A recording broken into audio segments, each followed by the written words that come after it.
Zaman dahulu ada sebuah kerajaan di Jawa Barat bernama Kota Tangguhan. Kota Tangguhan merupakan kerajaan yang makmur dan damai. Rakyatnya hidup tenang dan sejahtera karena dipimpin oleh raja yang bijaksana. Raja Kota Tangguhan bernama Prabu Suwartalaya dan permaisurinya bernama Ratu Purbamani. Raja dan ratu sangat bijaksana sehingga kerajaan yang dimiliki makmur dan tentram. Semua sangat menyenangkan. Sayangnya Prabu dan istrinya belum memiliki anak. Itu membuat pasangan kerajaan itu sangat sedih. Penasehat Prabu menyarankan agar mereka mengawalnya. Namun Prabu dan ratu tidak setuju. Buat kami, anak kandung adalah lebih baik daripada anak angkat. Sahut mereka. Ratu sering murung dan menangis. Prabu pun ikut sedih melihat istrinya. Lalu Prabu pergi ke hutan untuk bertapa.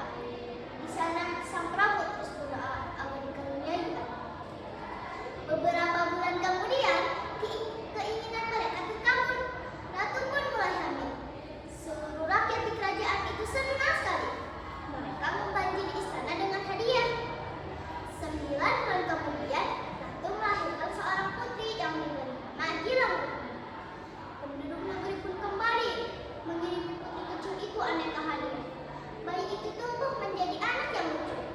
Belasan tahun kemudian, dia sudah menjadi remaja yang cantik. Prabu dan Ratu sangat menyayangi putrinya. Mereka memberi putrinya apapun yang dia inginkan. Namun, itu membuatnya menjadi gadis yang manja.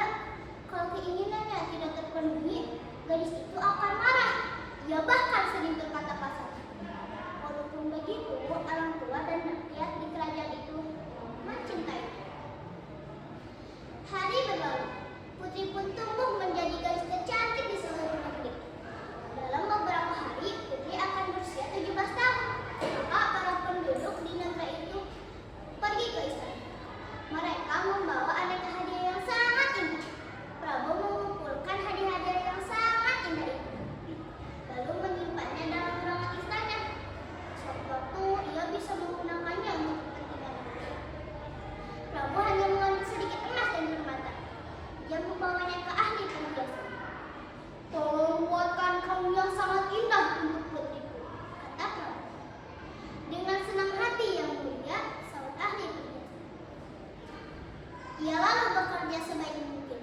Dengan sepenuh hati, ia ingin menciptakan kalung yang paling indah di dunia, karena ia sangat menyayangi putri. Hari ulang tahun pun tiba. Penduduk negeri berkumpul di alun-alun istana. Ketika Prabu dan Ratu datang, alam menyambutnya dengan gembira. Sambutan hangat makin terdengar ketika putri yang cantik jelita muncul di hadapan semua orang. Semua orang mengagumi kecantikannya. Prabu lalu bangkit dari kursinya. Kalung yang indah sudah dipegangnya. Putriku tercinta, hari ini aku berikan kalung ini untukmu. Kalung ini pemberian dari orang-orang penduduk negeri. Mereka sangat mencintaimu. Mereka mempersembahkan hadiah ini karena mereka gembira melihatmu